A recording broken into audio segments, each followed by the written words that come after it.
4절 보시면 그가 베드로를 잡아서 감옥에 가두고 이제 헤롯 왕을 말합니다. 4명씩 4조의 병사들을 붙여서 16명이죠. 교도를 지키게 하니 이스터가 지나면 그를 백성들 앞에 끌어낼 의도였더라. 이교도의 축제입니다. 이스터라는 것이. 그리하여 베드로는 감옥에 갇혔으나 교회가 그를 위하여 하나님께 쉬지 않고 기도하더라. 감옥에서 풀려난 죄인, 감옥에서 풀려난 죄인이라는 제목으로 말씀을 전하겠습니다. 잠깐 기도드리겠습니다. 감옥에서 풀려난 죄인입니다. 1931년 프랑스에서 일어난 일입니다. 당시 26살의 청년이었던 앙리 사르에르라는 사람이 있었는데 살인 누명을 쓰고 종신형을 선고받았습니다. 무기징역을 이제 받은 것이죠. 이후 이 청년은 11년을 감옥에서 투옥되어 있었는데 8번의 탈옥을 시도했는데 모두 이제 실패했습니다. 왜냐하면 청년이 억울했기 때문에 계속해서 탈출을 이렇게 시도했던 것입니다. 탈옥하고 체포되고 이런 감옥살이를 반복하던 이 청년이 마지막으로 이제 행한 교도소가 어디냐면 일반적인 교도소가 아니라 섬에 이제 갇힌 것입니다. 당시 프랑스령이었던 남아프리카의 기아나라고 하는 섬인데 악마의 섬으로 이렇게 불렸습니다. 왜냐하면 이 섬은 수감자를 교화시키는 목적이 아니고 삶의 희망을 빼앗아버리는 겁니다. 그 섬에 전부 섬에서 죽게 만드는 것이 목적이었습니다. 그 26세에 누명을 쓰고 이제 감옥에 왔던 이 청년은 이제 37살에 이 섬에 이제 도착했습니다. 섬에서 살던 이 죄인들은 탈출할 이런 마음을 엄두를 내지를 못했습니다. 왜냐하면 이 섬에서는 파도가 바다에서 섬 쪽으로 이렇게 불어오기 때문에 모두가 이제 섬에서 그 작은 일상에 만족하면서 살았던 것입니다. 먹고 마시고 잠자고 섬 안에서 이렇게 갇혀서 생활을 했습니다. 아주 자연스러운 삶이었죠, 그들에게는. 그런데 이 섬은, 이 청년은 억울했기 때문에 항상 탈출할 마음을 품고 이제 섬 주변을 살펴보았습니다. 그래서 살펴보니까 7번째 파도는 바다에서 불어오는 것이 아니라 이제 섬에서 바다 쪽으로 파도가 불어간다는 것을 발견한 것입니다. 이런 파도를 역파도라고 합니다. 이안류라고도 하는데 이제 동해에서도 이런 파도 때문에 여러 번 이제 사고가 나고 하는 그런 경우를 봤습니다.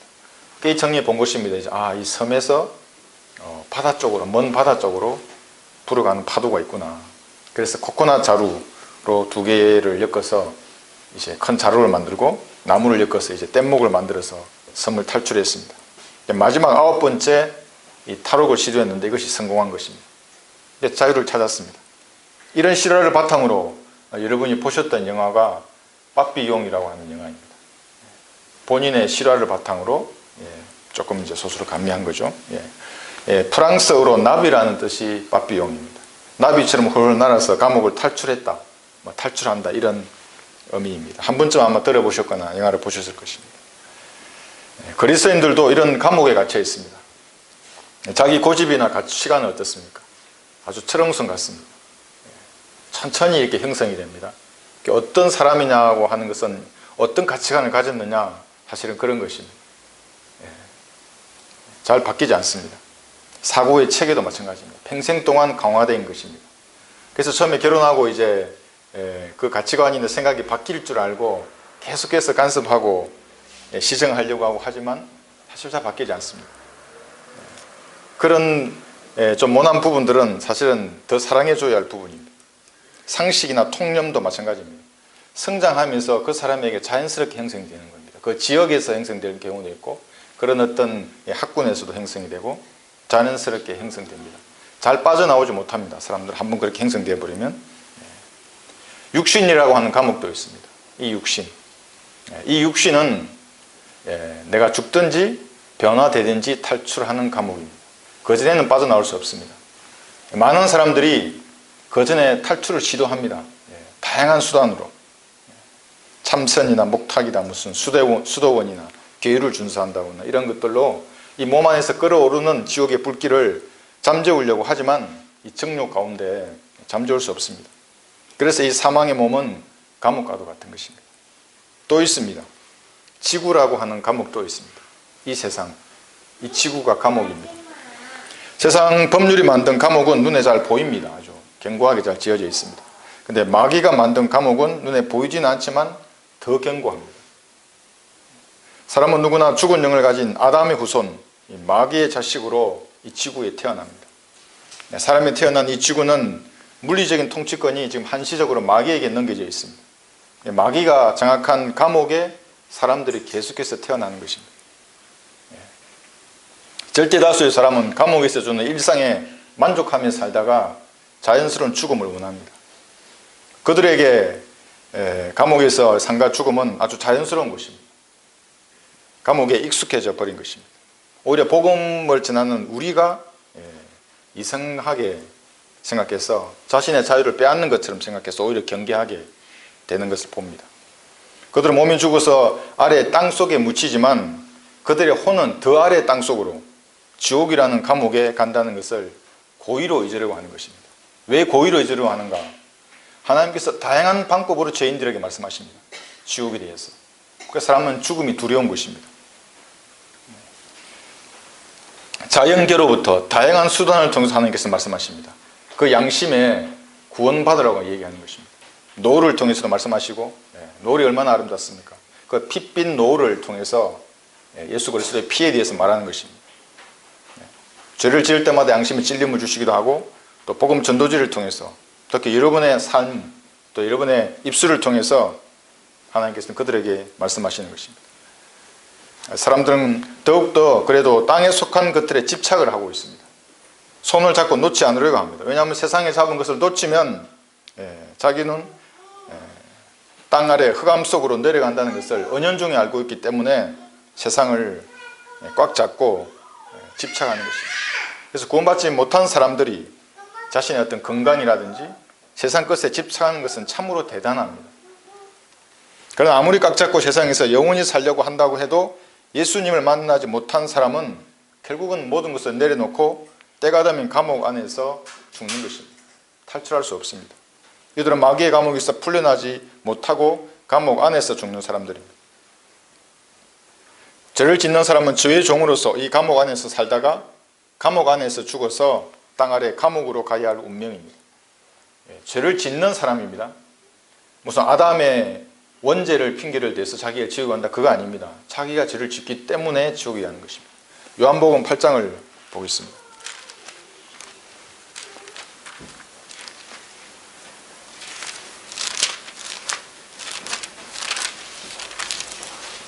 (34절에) 보시면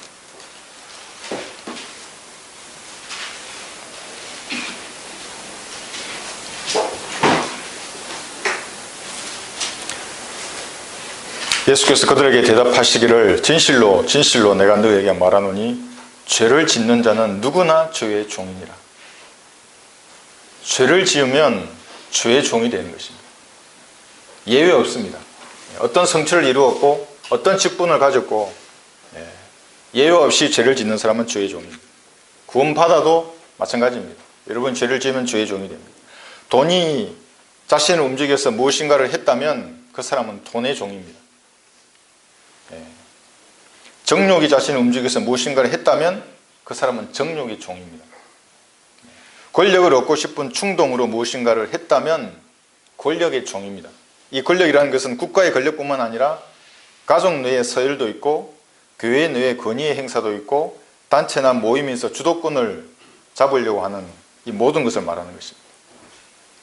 또 하나의 권력 다툼입니다. 권력의 동기에서 무엇인가 했다 그러면 권력의 종이 되는 것입니다. 제가 움직이는 대로 자신이 끌려갔다면 그는 죄의 종이 됩니다. 그리고 죄의 삭은 사망이기 때문에 몸은 죽고 혼은 지옥에 던져져서 영원히 고통을 당하는 것이 하나님의 공의입니다. 이 법칙입니다. 심판의 법칙입니다. 사랑의 하나님만을 강조하는 사람들은 그 사랑이라고 하는 것이 그 동준의 양면에는 불타는 지옥을 함께 동반한다는 것을 모르는 사람들입니다. 항상 사랑하면 질투를 동반하는 겁니다. 하나님도 마찬가지입니다. 인간의 마음속에 내재되어 있는 것이 천만 배 더 확대되는 겁니다. 지옥의 불길이 불타고 있는 것입니다. 사랑하기 때문에 하나님께서. 하나님이 사랑이 아니시면 지옥도 없을 것입니다. 그건 하나님은 사랑이시기 때문에 지옥을 함께 동반해 있는 것입니다. 그래서 성경을 모르면 무식한 야만인이 되는 것입니다. 자기뿐만 아니라 수많은 사람의 혼들을 지옥에 저주하기 때문에 야만인입니다. 사람은 이러한 하나님의 심판이 두렵기 때문에 세상에서 조금 더 오래 살려고 발부둥 치는 것입니다. 그렇게 집착하는 것입니다. 세상의 것을 놓지 않으려고. 놓으면 지옥에 간다는 것을 알기 때문에. 성경을 이런 사람들을 죽음을 두려워함으로써 평생을 노예로 속박된 자라고 히브리서 2장 15절에서 말씀하십니다. 자기만의 방식으로 감옥을 탈출하려고 하지만 이 사람들은 불가능합니다. 일에 몰두하기도 합니다. 다 잊어버리려고. 그런다고 해서 감옥을 탈출할 수 없지요. 사람들과의 모임에서 집단적인 의식에 취하기도 합니다. 설마 이렇게 많은 사람들이 나와 같이 생각을 하는데 모두 지옥에 갈까? 모두 지옥에 갑니다. 지옥은 결코 가득 차지 않는다고 성경이 말씀하고 있습니다. 또 인생에서 이루고 싶은 야망에 눈먼 사람들, 그 외에도 많이 있습니다. 마귀의 감옥에서 탈출하고자 술을 마시고 마약을 하고 명상에 빠지고 그 외에 쾌락이나 종교에 빠진 수많은 인간 군상들을 우리 주변에서 볼 수 있습니다. 이들은 탈출이 불가능한 마귀의 감옥에 갇혀서 죽음을 두려워함으로 평생을 노예로 사는 자들입니다. 그러나 출생부터 마귀의 감옥에 갇힌 자들을 자유롭게 하는 길이 열렸는데 요한복음 8장 여기 36절 보시면 그러므로 만일 아들이 너희를 자유롭게 하면 참으로 너희가 자유롭게 되리라 이렇게 말씀하십니다. 이분이 주 예수 그리스도입니다. 예수님께서 자유롭게 하면 누구나 마귀의 감옥에서 탈출할 수 있습니다. 지옥으로 향하는 마귀의 감옥에서 우리를 해방시켜 주신 분은 예수님입니다. 하나님의 피로 자신의 죄가 용서되었다는 사실을 믿으면 마귀가 주놓은 감옥에서 구원받는 것입니다. 이게 하나님의 구원 계획입니다. 죽어서 구원을 확신하는 것이 아니라 살아서 믿음으로 구원을 받거나 아니면 살아서 구원을 거부하는 것입니다. 그래서 지옥에 가는 사람들은 자신의 지옥을 선택하는 것입니다. 로마서 6장을 보겠습니다.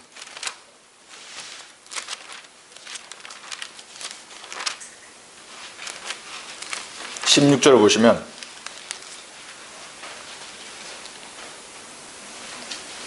(17절까지)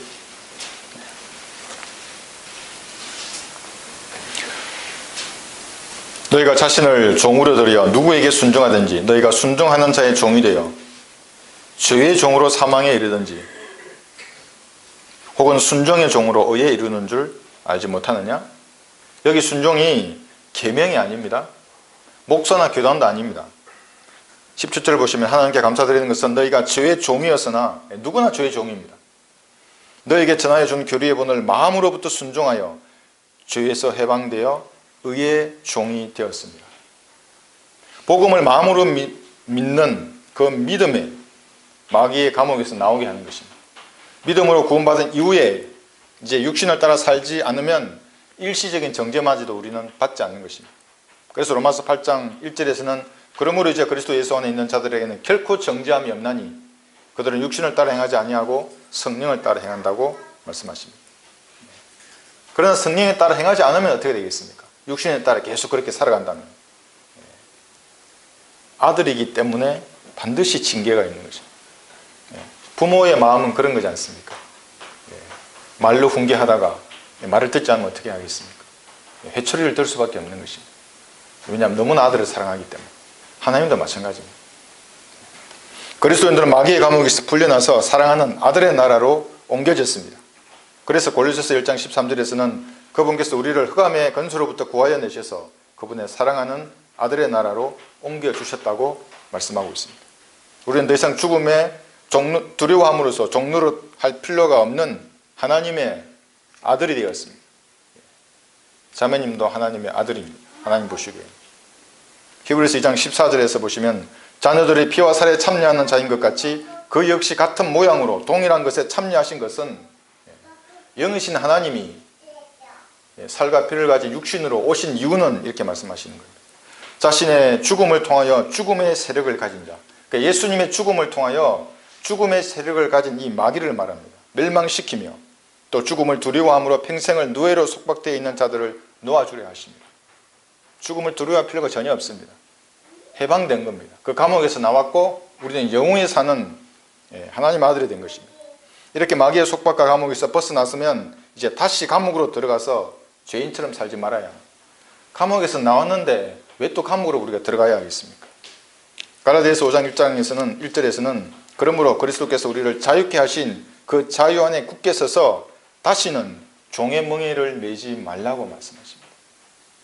다시는 종의 멍에를 매지 말라.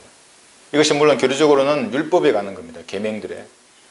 그러나 이것을 또 우리가 적용한다면 예전에 즐기던 그 구태의연한 그런 죄들로 다시 돌아가지 말라는 거예요. 그 계명들을 또 준수하는 그런 종교적인 삶을 살지 말라는 것입니다. 율법같이 계명을 준수하려는 사람은 주님과의 1대1의 교제에서 오는 그 놀라운 은혜가 무엇인지 모르는 사람들입니다. 그래서 그들은 계속해서 행위를 강조하는 겁니다. 무슨 새벽기도를 얘기하고 11조를 얘기하고, 그건 감사해서 드리는 겁니다. 새벽에 기도하는 것도 일어나서 기도하는 겁니다. 집에서. 너무나 구원의 은혜가 감사하기 때문에. 계속 행위를 강조하다가 그런 종교인들의 시간이 지나면 풀처럼 말라버리는 것입니다. 여러분 그 풀 같은 거 뽑아가지고 화초 같은 거 놔두면 처음에는 그대로죠. 며칠 지나면 다 말라버리지 않습니까? 그것이 종교인들입니다. 그러나 주님과 교제하는 그리스도인은 내 기도하는 그 시간, 이때가 가장 즐겁니다. 이 세상 근심 걱정에 얽매인 나를 부르사 내 진정 소원 주 앞에 낱낱이 바르고 하여 큰 불행 당해 슬플 때 나 위로받게 하시니, 이 말씀의 의미가 무엇인지를 정확히 아는 그리스도입니다. 제가 처음에 이 성경을 알고 구원받고 이런 예화가 있습니다. 버스에서 이제 퇴근해서 집으로 돌아가는데 계속 기도하죠. 서서도 기도하고, 그런데 빨리 집에 돌아가서 더 깊이 이 거룩하신 영, 하나님의 영 안에 들어가고 싶어하는 열망이 가슴속에서 올라오는 거예요. 빨리 집에 가서 무릎 꿇고 하나님 앞에 기도해야겠다. 그럼 그 영 안에 들어가는 겁니다. 하나님과의 받는 그 놀라운 그 은혜가 무엇인지를 아는 것입니다. 이 놀라운 은혜를 모두가 누려야 하는 것입니다. 종교적인 사람들은 전혀 모릅니다. 계획된 것만 하죠. 해라고 하는 것만.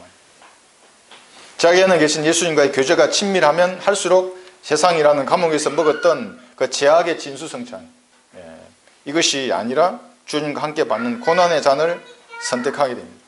히브리서 11장을 보겠습니다.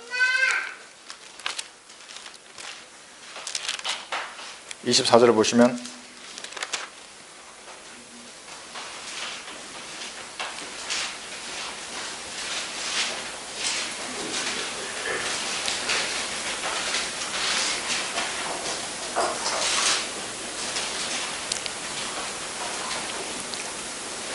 믿음으로 모세는 장성하여 파라오의 딸의 아들이라 칭함을 거절하고 잠시 동안 죄의 낙을 누리는 것보다 오히려 하나님의 백성과 함께 고난받는 것을 택하였고 그리스도의 능력을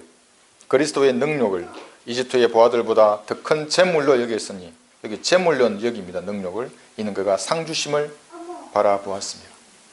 여기서 하나님과 진짜 교제하는 사람, 기도로 교제하는 사람은 바로 이거를 선택하는 것입니다. 세상에서 주는 그 진수성찬은 발로 걷어 차버리는 것입니다. 이런 자세가 마귀의 감옥에서 탈출한 죄인의 올바른 자세입니다. 본문을 보겠습니다. 사도행전 12장 1절에서 보시면 4절까지.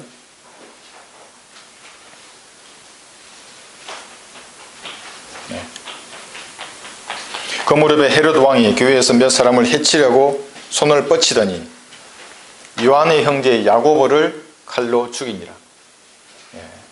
이 어머니의 강구에 따라 이제 큰 상을 받게 된 것입니다. 그 일이 유대인들을 기쁘게 한 것을 알고서 그가 베드로도 잡고자 하더라. 누가 죽었는데 이 살인이 어떤 사람을 기쁘게 합니다. 그때는 무교절 기간이더라. 무교절이 아니고 여기 무교절 기간이라고 말씀하십니다. 거기 베드로를 잡아서 감옥에 가두고 4명씩 4조의 병사들을 붙여서 교대로 지키게 하니 이스터가 지나면 그를 백성들 앞에 끌어낼 의도였더라. 이제 헤롯 왕은 이스터 축제가 지나면 베드로를 이제 참수하려고 했던 것입니다. 본문에 이제 베드로가 성경의 중심 인물이 되는 마지막 장입니다. 이제 성령께서는 베드로가 아니라 바울을 초점으로 옮기십니다. 로마에 편지를 쓴 것도 바울이고 베드로가 아니라 바울이 사도들의 왕이 되는 것입니다. 그래서 베드로의 사도적 권위를 계승했다고 말하는 그 로마에 있는 그 자들은 거짓말쟁이입니다. 하나님이 세우신 교회가 아닙니다. 또 4절에 이스트가 등장합니다. 여기. 성경에 여기만 이스트가 등장하는 유일한 구절입니다. 그런데 다른 모든 성경, 킹제임스 성경을 제외하고 이것을 6월절로 변기를 해 놓았습니다. 6월절. 이게 무슨 의미냐 하면 이런 것입니다. 이스터는 여신을 숭배하는 그런 축제입니다. 이슈타르라고 하는 여신입니다. 헤롯은 에돔인이었기 때문에 이 축제를 끝내고 이제 베드로를 참수하려고 했습니다. 근데 이것이 이스터가 아니라 6월절이 되면 어떻게 되냐면 여기 12장 3절에 무교절 기간이 있습니다. 이 무교절 기간은 무교절하고는 다른 것입니다. 무교절은 곧 6월절이라고 얘기합니다. 누가복음 22장 1절에서. 그런데 무교절 기간은 뭐냐면 6월절이 끝나고 7일간 이어지는 그 기간을 무교절 기간이라고 하는 것입니다. 레위기 23장 5절에 보시면 첫째 달 14일 저녁은 주의 6월절이니라. 같은 달 15일은 주께 무교절이니 7일 동안 너희는 누룩 없는 빵을 먹을지니라 이렇게 말씀하십니다. 그러니까 6월절이 끝나고 무교절 기간이 있는 것입니다. 7일 동안. 그런데 만약에 이렇게 있는데 만약에 개혁 성경들처럼 여기 이스터가 아니고 6월절이 되면 어떻게 되냐면 여기 3절에 보시면 무교절 기간이라고 이렇게 말씀을 하시는 것은 이미 6월절을 지난 기간을 말하는 것입니다. 그러니까 3절에서는 6월절이 지났는데 4절에서 또 6월절에 베드로를 참수하겠다고 하는 그런 문맥이 되는 겁니다. 그 성경에 오류가 있는 거죠. 그들의 성경은. 성경에 여기 문맥에 오류가 있으면 다른 것은 맞는지 어떻게 알겠습니까? 구원에 관한 구절들이. 그러니까 그들의 변기된 성경으로 한다면 어떤 하나님의 교리도 뒷받침할 수가 없는 것입니다. 최종 건의가 안 되는 겁니다. 그들의 성경으로 하면. 여기 틀리버리니까. 그래서 이제 목사나 신부나 교단이 성경 위에서 권위를 행사하게 되는 그런 오류가 나오는 것입니다. 4절 말씀에 이스터가 아니라 6월절로 기록된 성경이 있으면 치워버려야 합니다. 하나님의 책이 아닙니다. 이제 5절에 보시면 그래야 베드로는 감옥에 갇혔으나 교회가 그를 위하여 하나님께 쉬지 않고 기도하더라.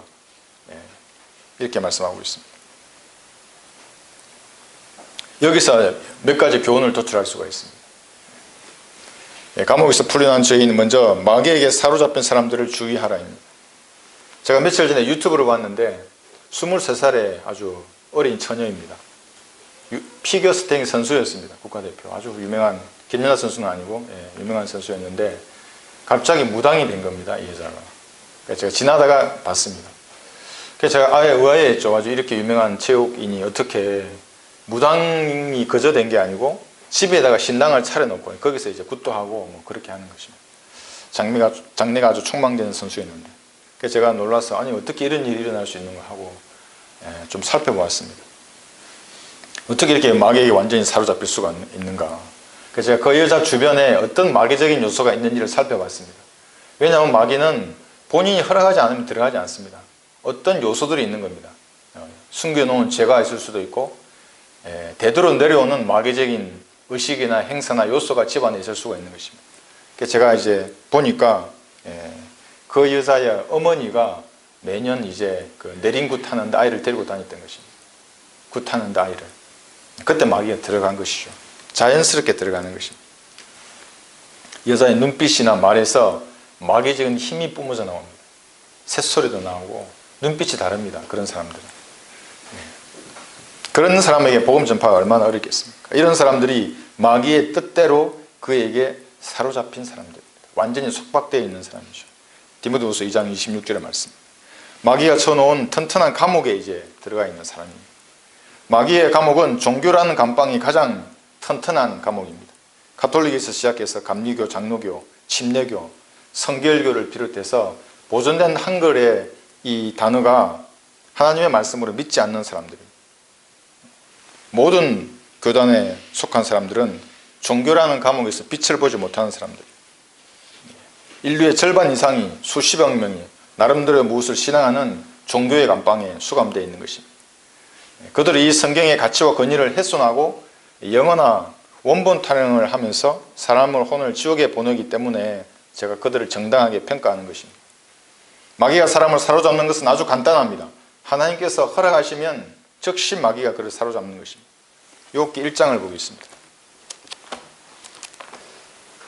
인간의 힘으로는 마귀를 싸울 수가 없습니다. 싸워도 승리할 수 없습니다. 왜냐하면 마귀는 나를 알아보는데 나는 마귀를 볼 수 없기 때문에 그렇습니다.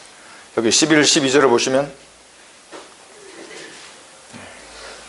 그러나 이제 주의 손을 내밀어 그가 소유한 모든 것을 쳐보소서. 그래 하시면 그가 주를 정면으로 저주하리이다 하더라. 주께서 사탄에게 말씀하시기를 보라 그가 소유한 모든 것이 내 근소에 있으나 다만 그의 몸에는 내 손을 대지 말라 하시니 사탄이 주의 면전에서 물러가니라. 여기 2장도 보시면 5절에서 6절 그러나 이제 주의 손을 내밀어 그의 뼈와 살을 치소서. 그래 하시면 그가 정면으로 주를 저주하리이다 하자 주께서 사탄에게 말씀하시기를 보라 그가 내 손에 있느니라 다만 그의 생명은 남겨둘 줄이라 하시더라. 이렇게 하나님께서 허락하시면 마귀는 바로 사람을 공격하는 것입니다. 어떤 사람에게 마귀의 공격이 허락되는 것입니까? 아무나 허락하지 않습니다. 데살로니가 후서 2장을 보겠습니다.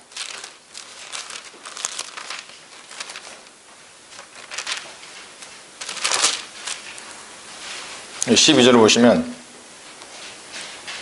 하나님께서 마귀의 공격을 허락하시는 유형의 사람은 이런 사람입니다. 진리를 믿지 않고 불의를 좋아하는 모든 자로 심판을 받게 하려 하십니다. 여기 11절 보셔도 이로 인하여 하나님께서 그들에게 강력한 미혹을 보내시어 거짓말을 믿게 하심은 거짓말을 허용해 버리십니다. 하나님께서 심판하시기 위해서. 그래서 자신이 하나님의 성품과 상반되는 성품이 있다고 하면 주위에서 살펴보아야 하는 것입니다. 자신도 모르게 하나님의 생각이나 하나님을 생각이나 행위로 대적하고 있는지 살펴보아야 합니다. 그러면 거짓말을 믿게 하나님께서 허락해 버리시는 것입니다. 종교뿐만 아니라 진리를 대적하는 모든 요소는 마귀가 들어가는 주요한 통로입니다. 그래서 성경을 공부하라는 것입니다. 은연중에 자신도 모르게 이런 통로를 내가 허락해 줄 수 있기 때문에 그렇습니다. 마귀는 이질적인 것을 거부하는 사람의 특성을 이용해서 성령의 역사를 거부하게 하는 것입니다. 감옥에 적응하면 감옥이 편해집니다. 감옥에서 나오고 싶지 않은 것입니다. 감옥에 익숙해진 사람들입니다. 그래서 죄인들에게 성령께서 마문을 두드리실 때 그것을 이질적인 것을 느끼게 하는 것입니다. 이 죄가 편한데 왜 자꾸 죄에 대해서 이렇게 양심의 찔림을 주는 거지? 왜 자꾸 지옥을 얘기하는 거지? 이질적으로 있는 것으로 느끼게 하는 것입니다. 그런데 성령이 계속해서 말씀하십니다. 너는 지옥에 갈 거야. 죄의 삭은 사망이야. 그런 내부의 음성에 이제 응답하면 구원을 받는 것입니다. 구원받은 죄인들에게도 말씀하십니다. 우리에게도 죄에게 돌아서라. 죄에서 돌아서라. 이런 양심의 찔림이 계속되는 것입니다. 그런데도 사람들은 그런 것을 성령의 역사를 좀 이질적인 것으로 받아들이는 것입니다. 마귀와 동화된 사람은 이런 성령의 역사를 아주 낯선 것으로 얘기합니다. 기침을 왜 하는 것입니까? 폐가 뭔가 이질적인 것이 들어왔기 때문에 재채기를 통해서 밖으로 내보내는 겁니다. 우리가 토를 할 때도 마찬가지입니다. 이물질을 토하는 것입니다. 이 육신도 그렇고 세상에 속해 있는 사람들은 성령의 역사를 그렇게 이질적인 것으로 받아들이는 것입니다. 이 육신은 하나님의 역사를 이질적인 것으로 여겨서 거부하는 경향이 농후하기 때문에 마귀는 이런 죄인의 성향을 부추겨서 하나님께 대항하도록 하는 것입니다. 그래서 인간이 마귀의 교활한 제안을 수용하면 하나님의 허락과 함께 마귀는 하나씩 그 사람을 점령하게 되는 것입니다. 그것이 쾌락이거나 명예이거나 세상의 박수갈채이거나 돈일 수도 있습니다. 말씀과 상반되는 그런 제안을 받으면 그래서 그 단계에서 거부해야 하는 것입니다. 수행하지 말고. 인간은 태어날 때부터 마귀에게 사로잡힌 채로 태어납니다. 그래서 하나님의 자녀인가 아닌가는 항상 출생의 문제입니다. 몇 번을 강조해도 부족함이 없습니다. 출생의 문제입니다. 뭘 행함이 아닙니다. 그래서 뭐 도덕적인 삶을 살거나 율법을 준수하고 그런 것하고는 전혀 관계가 없습니다. 마귀의 씨로 태어나서 다시 태어나지 못하면 마귀처럼 변해서 영원히 고통을 받는 것입니다. 하나님의 씨로 다시 태어나면 하나님처럼 영원히 사는 것입니다. 감옥에서 탈출한 죄인, 두 번째는 영적으로 잠든 사람들이 있습니다. 본문 5절에 보시면 사도행전 12장 5절 그리하여 베드로는 감옥에 갇혔으나 교회가 그를 위하여 하나님께 쉬지 않고 기도하더라. 이걸 읽는 분들은 대부분 베드로가 이제 감옥에 갇혔으니까 교회가 합심해서 베드로가 무사히 풀려나도록 기도했다고 생각하는데 그렇지 않습니다. 왜냐하면 풀려난 베드로를 보고 사람들이 깜짝 놀라는 겁니다. 어떻게 감옥에서 풀려났지?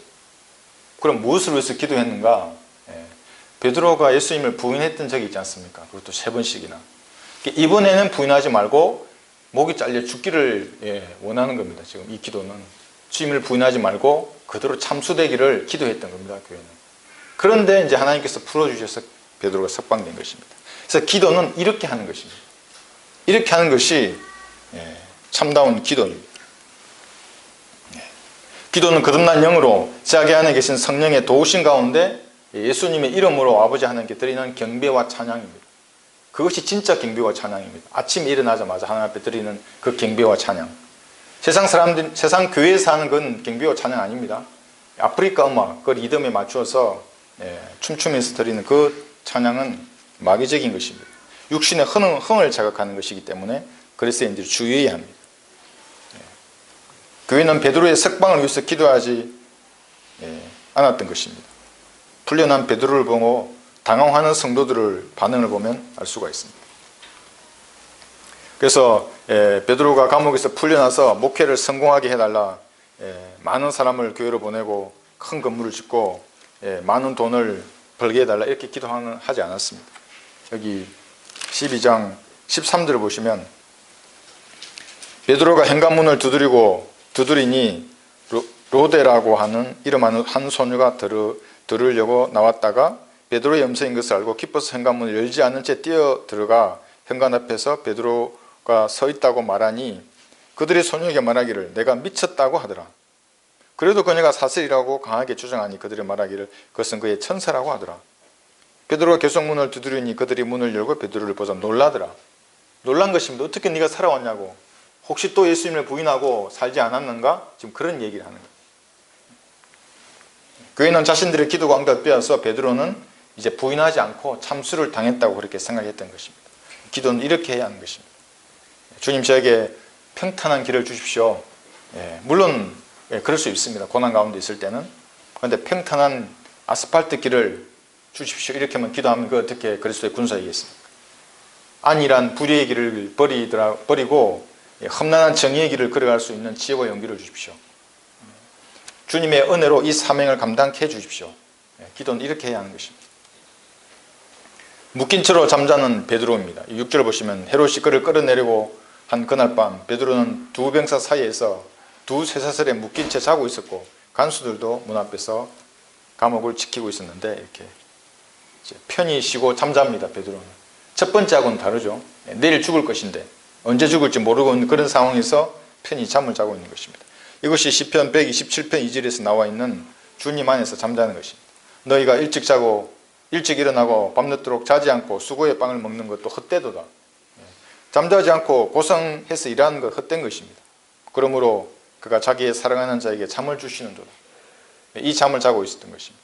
잠언 3장 24절에서는 내가 누울 때에 두려워하지 아니하리니 정녕 내가 누울 것이요 내 잠은 달리로다. 잠자기 전에 모든 짐을 내려놓아야 합니다. 주님 앞에. 기도로 아뢰는 것입니다. 세상 염려 근심 모두 주님 앞에 내려놓는 것입니다. 그러면 누우면 잠이 답니다. 제약을 상상하면 끝이 없습니다. 잠 못 잡니다. 번민하게 됩니다. 밤새도록. 생각이 꼬리를 물고 잠을 못 돌게 되는 것입니다. 베드로를 지키던 간수들도 주님께서 깊은 잠에 빠뜨려 버렸습니다. 여기 사도행전 여기 12장 10절에 보시면 그들이 첫 번째와 두 번째 경비병을 통과하여 성읍으로 통하는 철문 앞에 당도하니 문이 저절로 열린지라. 그들이 나와서 한 거리를 지나자 곧 그 천사가 그에게 떠나더라. 경비병을 통과해 버리는 겁니다. 이게 사무엘상 26장 12절에도 이런 상황이 있습니다. 다윗이 사울의 베개에서 창과 물병을 취하고 그들이 그것들을 가지고 나왔으나 그것을 보는 자가 없고 아는 자도 없으며 깨는 자도 없더라. 그들이 모두 잠들었으니 이는 깊은 잠이 주께로부터 그들에게 내렸기 때문입니다. 그래서 이 잠은 이 어려움으로부터 성도들을 보존하기 위해서 하나님께서 그러한 죄인들에게 잠을 주시는 경우도 있습니다. 쇠사슬에 묶여서 잠자는 베드로를 통해서 인류도 영적으로는 마귀에게 묶여서 잠들어 있음을 알 수가 있습니다. 나귀를 쓰실 때 예수님께서 그 풀어서 끌고 오라고 이렇게 말합니다. 풀어서 끌고 오라. 나사로를 부르셨을 때에도 풀어서 다니게 해주어라 이렇게 말씀하십니다. 풀어서. 그래서 모든 사람들은 마귀에게 이렇게 묶여 있는 경우인 것입니다. 죄인의 구원에 관한 모습을 보일 때는 모두 풀어서 다니게 하라 이렇게 말씀하십니다. 우리가 개인 구령할 때도 마귀에게 묶여 있는 사람들을 말씀으로 풀어주는 것입니다. 그래서 기도하면 마귀의 사슬이 풀려서 마귀의 감옥에 있는 사람들이 풀려나는 것입니다. 복음을 전하고 같이 예수님 영접하는 것입니다. 구원받은 후에도 다양한 수단을 통해서 사람을 점유하려는 마귀의 시도로 인해서 잘못 판단함으로써 마귀에게 점유당할 수가 있습니다. 그런 분들도 상담과 기도를 통해서 마귀의 사슬을 풀어줄 수 있습니다. 상담을 할 때는 목사나 박사라고 해서 아무나 상담해서는 안 됩니다. 그 사람의 설교를 들어보고 하나님 안에 거하는 사람인지를 우선 분별해야 합니다. 하나님과 교제하는 그 개인이나 목사에게 삶에 어려운 문제가 있으면 상담하는 것입니다. 자기 인생의 문제를 상담해도 되겠다는 확신이 들 때 하는 것입니다. 그러나 사람에게 의지하기보다는 성경을 열심히 읽으면서 하나님의 뜻에 순종하고 내주하시는 하나님, 성령님께 상담하는 것이 훨씬 더 좋습니다. 이것은 말씀으로 성장한 사람만이 할 수 있는 것입니다. 여기 12장 7절을 보시면 보라 주의 천사가 그에게 나타나니 감옥 안에 빛이 비치더라. 이 빛이 비치는 겁니다. 또 천사가 베드로의 뿌리를 쳐서 일으켜 말하기를 급히 일어나라 고 하니 쇠사슬 들의 손에서 벗겨지더라. 이렇게 빛이 비쳐야 합니다. 잠자는 자들에게는 참 빛이 필요한 것입니다. 참 빛을 받아들이는 사람은 올바르게 보게 됩니다. 그때서야 지옥과 하늘나라를 구분하게 되고 마귀와 하나님을 명확하게 구분하게 됩니다. 그러나 이 세상의 신은 사람을 소경으로 만들어 버렸습니다. 사람의 마음을 어둡게 만들어 버린 것입니다. 그래서 가짜 빛을 비추어서 참 빛인 것처럼 속였습니다. 고린도후서 11장을 보겠습니다.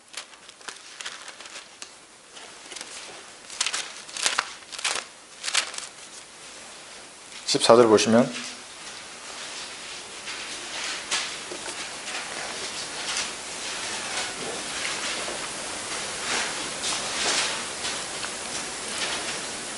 이것은 놀랄 일이 아니니 이는 사탄도 자신을 빛의 천사로 가장하기 때문이라. 예수님은 참빛이신데 사탄도 빛의 천사입니다. 그러나 밝고 좋은 것들을 인간에게 질서해서 자신의 종으로 삼는 것입니다. 왜 많은 사람들이 참빛이신 이 한글 성경을 거부하겠습니까? 여기는 단어가 다 보존되어 있고 저 성경은 단어가 변기되어 있는데도 왜 변기된 성경을 찾겠습니까? 그들 안에 참빛이 없기 때문에 그렇습니다. 여기 이사야 8장 20절에서는 율법과 증거에게라 만일 그들이 이 말씀에 따라 말하지 아니하면 그들 안에 빛이 없기 때문이라. 빛이 없기 때문에 이 참빛이신 이 말씀을 그 사람들은 구분할 수 없는 것입니다. 시편 119편 105절에도 이렇게 말씀하십니다. 한번 찾아보겠습니다.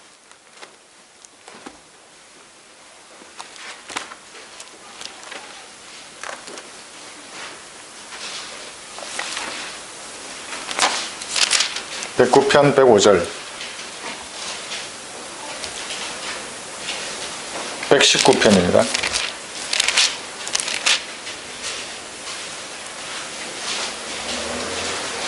105절과 130절 두 개 구절만 보겠습니다. 주의 말씀은 내 발의 등불이요 내 길의 빛이니이다.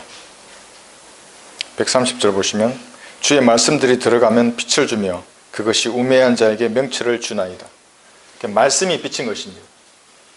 사람들에게 말씀에 빛이 없기 때문에 구분할 수가 없는 것입니다. 어두운 가운데 놓여 있는 사람들. 그래서 교인들은 어둠 속에 다니고 있는 사람들입니다. 빛을 알아볼 수가 없습니다. 7절에서 베드로는 즉각 쇠사슬이 풀려났습니다. 즉각적으로. 구원받는 것도 이렇게 즉각적으로 구원을 받는 것입니다. 구원에 이르도록 자라는 것은 그 성경 자체가 변기된 것입니다. 즉각 쇠사슬이 풀려납니다. 누구든지 주 예수를 시인하고 또 하나님께서 그를 죽은 자들로부터 살리신 것을 내 마음에 믿으면 즉각 구원받는 겁니다. 믿으면 구원을 받으리라. 그런데 이제 그리스도인다운 인격을 만들거나 육신적인 요소를 제거해서 예수님 같은 이런 경건함이 이르는 것은 일평생 걸리는 일입니다. 그러나 구원은 즉각적입니다. 이것을 혼동해버리면 구원은 받을 수 없는 것입니다. 참빛이 어떤 주인에게 탁 비치면 그 찰나의 순간에 구원을 받는 것입니다. 사람이 계명을 지켜서 스스로 구원받으려고 한다면 예수님만큼 선해야 합니다. 기준이 예수님입니다. 누가 예수님만큼 선하게 살 수 있겠습니까? 아무도 살 수 없습니다. 자기 힘으로는 그래서 아무도 구원받을 수 없는 것입니다. 단 한 사람도 구원받을 수 없습니다. 모두가 잘못된 아담의 씨를 가지고 태어났기 때문에 그렇습니다.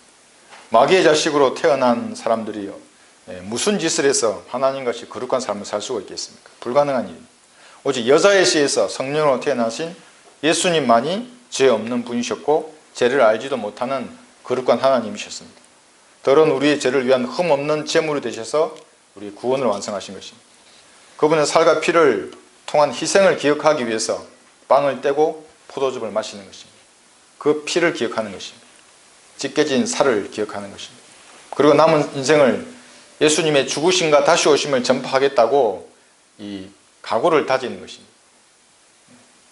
우리는 이 생의 일에 독려하는 사람들이 아닙니다. 죽으면 영원히 사는 우리에게 인생의 최고의 가치는 바로 이 사실을 기억하고 전파하는 것입니다. 이를 위해서 말씀을 가까이 두는 것입니다. 말씀을 읽으라 그러고 말씀이 내 생각을 다 적시라 그러고 그래야만 이걸 전파할 수 있는 것입니다. 감옥에서 풀려난 죄인 세 번째는 죄인에게 할 일이 있습니다. 여기 사도행전 12장 8절에서 보시면 감옥에서 풀려나와서 이제 끝이 아닙니다. 그 천사가 그에게 말하기를 띠를 두르고 내 신을 매라 하기에 그가 그렇게 하고 또 그에게 말하기를 내 겉옷을 걸치고 나를 따르라 하니 감옥에 풀려나서 해야 할 일입니다. 적절한 복장을 착용해야 하는 것입니다. 군인들이 전투를 할 때 전투복으로 한복하는 것과 같습니다. 에베소서 4장 여기 22절에서 24절을 보시면 이렇게 말씀하십니다.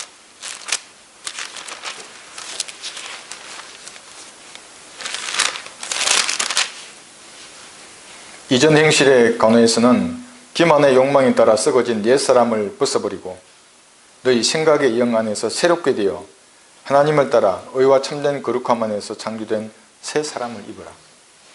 새 사람을 입어야 합니다. 이 새 사람이 예수님입니다. 로마서 3장 14절에 보시면 오직 주 예수 그리스도로 옷 입고 정욕을 채우려고 육신을 위해 계획하지 말라 이렇게 말씀하십니다. 구원받고 마귀의 감옥에서 풀려났으면 예수님으로 옷 입어야 합니다. 새 사람으로. 그러면 행실이 바뀌는 것입니다. 기도로 주님과 교제하게 되고 말이 변하고 행실이 바뀌게 됩니다. 계시록 19장을 보겠습니다. 여기 계시록 19장 7절에서 8절 보시면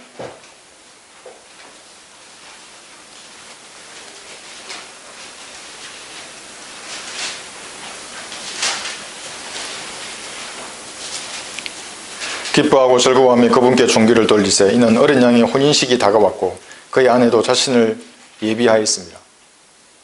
이제 그녀에게 허락하사 정결하고 흰 세마포를 입게 하셨으니 세마포는 성도들의 의라고 하더라. 이 어린 양의 혼인식은 우리가 셋째 하늘에서 하는 것입니다. 휴거되고 나서 그리스도 심판상에서 이제 주림된 것이 다 제거된 다음에 흰 세마포를 입습니다. 서로 차원이 다른 옷을 입는 것입니다. 여기 다 성도들 계신데 옷이 다 다른 세마포를 입게 되는 것입니다. 왜냐하면 구원받은 이후에 그 행위들이 서로 천차만별입니다. 역전이 되고 이제 진유가 가려지는 것입니다. 구원받았으면 이런 옷을 입기에 합당한 삶을 살아야 하는 것입니다. 하나님의 도구로 쓰임받으면서 했던 그 어려운 행위들이 우리가 입게 될 옷입니다. 구원은 믿음으로 받지만 이 옷은 행위로 받는 것입니다. 우리는 그 옷을 한 땀 한 땀 만들어가는 사람들입니다. 여러분의 세마포 잘 만들어 가고 계십니까? 가끔 구령하면서 보석도 붙이고 고난도 견디면서 강체도 내면서 그날에 입을 세마포를 만들어가는 사람들입니다. 이 옷이 군인들이 무장을 하기 전에 입는 복장입니다. 구원의 투구나 믿음의 방패나 칼을 착용하기 전에 옷을 먼저 입는 것입니다. 그래서 성경에는 의의 흉배를 먼저 붙이고 그 다음에 진리의 허리띠를 차고 복음의 신발을 신으라고 하는 것입니다. 그 다음에 무장을 합니다. 에베소서 6장 14, 15절에서. 또 열심의 겉옷도 있습니다. 이사야 59장 17절에서. 겉옷을 입는 겁니다. 열심의 겉옷. 그 다음에 이런 것 위에 이제 무기를 휴대해서 적과 싸우는 것입니다. 이것이 예수님을 따르는 구원받은 후에 입어야 할 복장입니다. 그 사람들이. 베드로는 이제 본문 다시 보시면 11절에서 감옥에서 풀려나기 전까지는 제정신이 아니었습니다. 그러자 베드로가 정신이 나서 말하기를, 이제 정신이 나는 겁니다. 감옥에서 풀려 나오니까. 구원받기 전까지 세상 모든 사람들은 제정신이 아닌 상태입니다.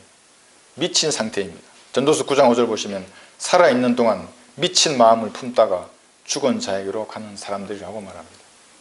구원받아야만 제정신이 들어오는 것입니다. 탕자도 마찬가지입니다. 회개하고 돌이키기로 결정했을 때 그때서야 보이는 것입니다. 아, 우리 아버지 집에는 그렇게 먹을 것도 많고 입을 것도 많은데 내가 여기서 지금 거지처럼 죽는구나. 그때 제정신이 드는 것입니다. 하나님을 떠난 모든 사람은 성경에 의하면 미친 사람들입니다. 구원받지 않는 사람들. 그 무슨 대학 교수고 돈이 얼마나 있고 뭐 군대에 고위 장교고 상관없습니다. 미친 사람들입니다. 그런 미친 자들에게 어떻게 권위나 존경의 마음을 우리가 줄 수 있겠습니까? 오직 구원받고 말씀 위에 선 성경들을 믿는 그리스도인만이 능력과 사랑과 건전한 생각의 영을 가진 온전한 사람입니다. 제 정신이 든 사람들입니다. 이 성경을 가지고 있는 사람을 말하고 있습니다. 이 세상은 미친 사람들이 온전한 사람을 통제하고 다스리는 미친 세상입니다. 성경대로 하면 그렇습니다. 주님께서 늦게 오시면 우리 그리스도인들은 미친 세상의 쓴맛을 더 볼 것입니다. 예수님께서도 그렇게 하셨습니다. 세상의 쓴맛을 본 것입니다. 그래서 그리스도인들의 소망은 오직 예수 그리스도의 재림입니다. 항상 그래서 먼저 기도하는 것입니다. 결론적으로 프랑스어로 빠삐용은 나비입니다. 여러분은 마귀의 감옥을 나비처럼 탈출해서 하나님의 나라에 들어와 있습니다. 그것이 가능했던 것은 예수님이 흘리신 보배로운 피, 찢겨진 몸의 희생이 있었기 때문에 가능한 것이었습니다. 우리는 오늘 마신 이 포도즙과 빵을 통해서 주님의 피와 살을 기억해야 합니다. 그분의 희생 앞에 부끄러움 없는 그런 생을 살아야 합니다. 잠든 자들의 잠을 흔들어 우리가 깨우고 구원받은 이후에 마땅히 입어야 할 그 새 사람의 옷 다 착용해야 합니다. 마귀의 감옥에서 탈출한 자유인이 되었는데도 다시 감옥으로 돌아가면 안 됩니다. 마귀가 주는 것으로 먹고 마시면 또 제 낙을 누리는 것은 참으로 어리석은 것입니다. 그래서 있는 하나님의 능력의 역사로 인하여 마귀의 감옥에서 풀려난 죄인들입니다. 주님이 주신 자유를 육신을 만족시키는 데 사용해서는 안 됩니다. 하나님의 종으로 사용하셔야 하는 것입니다. 여러분 모두 그런 그리스도인들 되기를 바랍니다.